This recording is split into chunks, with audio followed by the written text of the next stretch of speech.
Bom, vamos fazer o exercício número 7 da lista 4. São dados 3 pontos e duas parábolas, uma de equação y igual a f de x e outra de equação x igual a g de y, que passam por esses 3 pontos. O que a gente quer é encontrar um valor para cá, tal que essas parábolas não tenham um quarto ponto de interseção, ou seja, tal que essas parábolas só tenham esses 3 pontos de interseção. Bom, a parábola y igual a f de x, a gente vai chamá-la de y igual a x ao quadrado mais bx mais c. E a parábola x igual a g de y vai ser x igual a py ao quadrado mais qy mais r.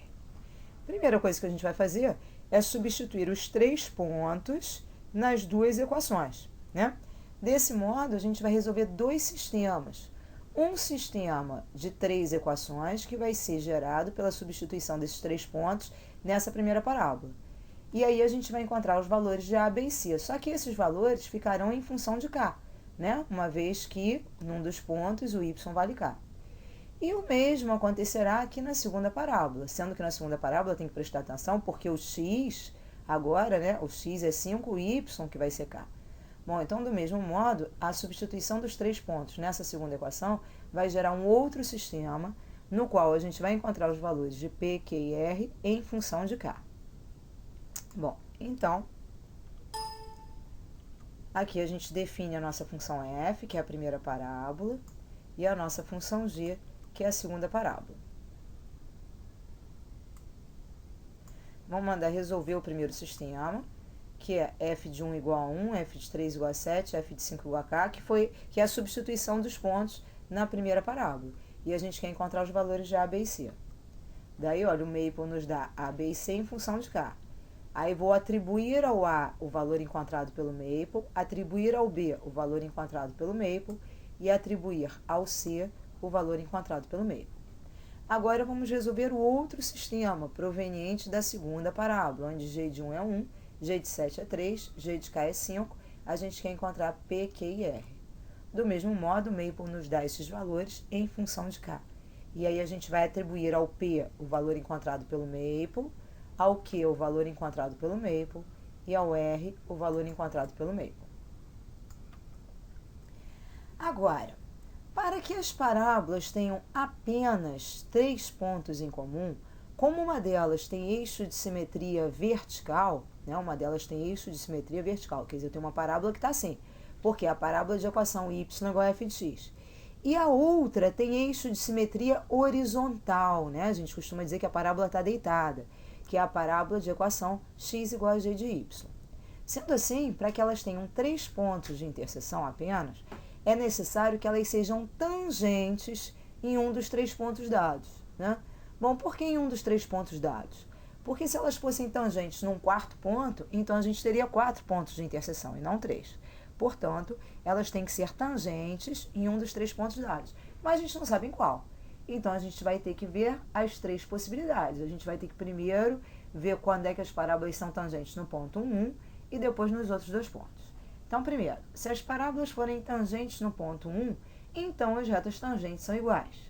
E a gente sabe que a equação da reta tangente à primeira parábola é y igual a derivada da função no 1 vezes x menos 1 mais f de 1.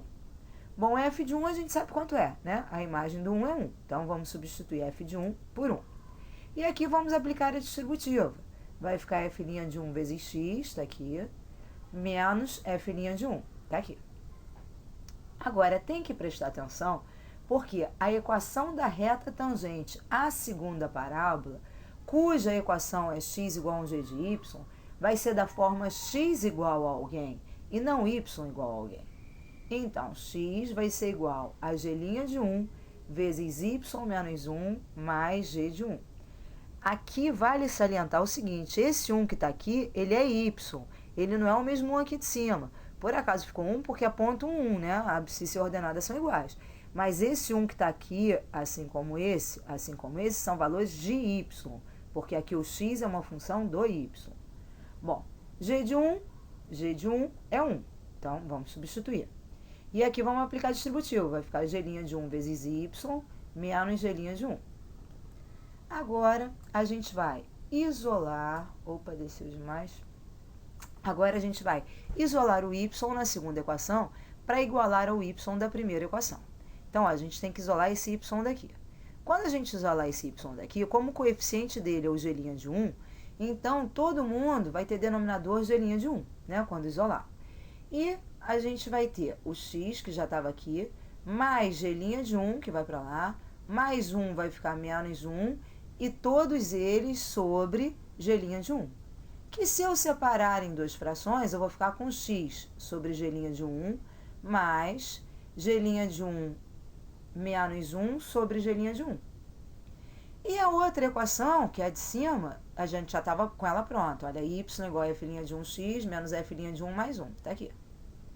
Agora, se essas duas retas têm que ser a mesma, então o coeficiente do x na primeira, que é 1 sobre g' de 1, tem que ser igual ao coeficiente da x na segunda, que é f' de 1. Assim como o termo independente da primeira, que é esse aqui, tem que ser igual ao termo independente da segunda. Então, vamos pedir para o meio por resolver isso. Ó, o coeficiente do x na primeira, que é 1 sobre a derivada de g em 1, está aqui, tem que ser igual ao coeficiente do x na segunda, que é a derivada de f no 1. E a gente quer encontrar o valor do k. Do mesmo modo, o termo independente, que é a derivada de g no 1 menos 1 sobre a derivada de g do 1, tem que ser igual a menos a derivada de f no 1 mais 1. E a gente quer encontrar k. Então, olha, resolvendo essas duas equações, a gente vai ter menos 1, 13, 13, é a resposta da primeira. E a gente observa as mesmas soluções para a segunda. E aí, se a gente prestar mais atenção, a gente vê o seguinte, na verdade, essa segunda equação é idêntica à primeira. Por quê? Se a gente separar isso aqui em duas frações, a gente vai ficar com a derivada de g no 1 sobre derivada de g no 1, que é 1, menos 1 sobre derivada de g no 1. Esse 1 daqui corta com esse 1 de cá. E a gente fica simplesmente com menos 1 sobre a derivada de g no 1 igual a menos a derivada de f no 1, que é exatamente o mesmo que a equação de cima. Então, não há necessidade de resolver as duas, basta resolver uma delas. Bom, então encontramos dois valores para cá, menos 11 e 13. Vamos primeiro substituir k por menos 11, depois por 13, e plotar os gráficos para a gente observar, então, se de fato as parábolas se interceptam em 3 pontos. Então, eu vou fazer o seguinte, vou substituir o valor de k por menos 11 na f de x, substituir k por menos 11 na g de y. Então, olha, aqui ficou a expressão da f de x e aqui a expressão da g de y. Vou ter que chamar a biblioteca do plots, porque eu vou usar o implicit plot. Então, aqui no implicit plot, olha, eu vou fazer o gráfico da primeira parábola, o gráfico da segunda parábola, nesse intervalo, aqui é a espessura da curva, coloquei cada uma de uma cor e aumentei o número de pontos para a curva ficar mais bonitinha, para as curvas ficarem mais bonitinhas.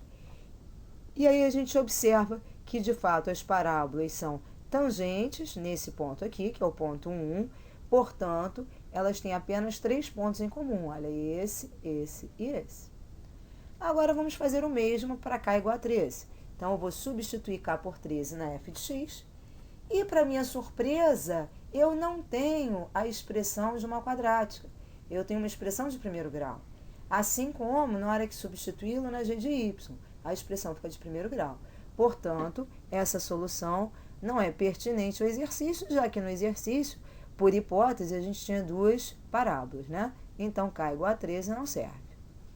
Agora, basta repetir o mesmo procedimento, imaginando, quer dizer, supondo que as parábolas sejam tangentes no ponto 3,7, vou fazer de novo, e depois supondo que as parábolas sejam tangentes no ponto 5K.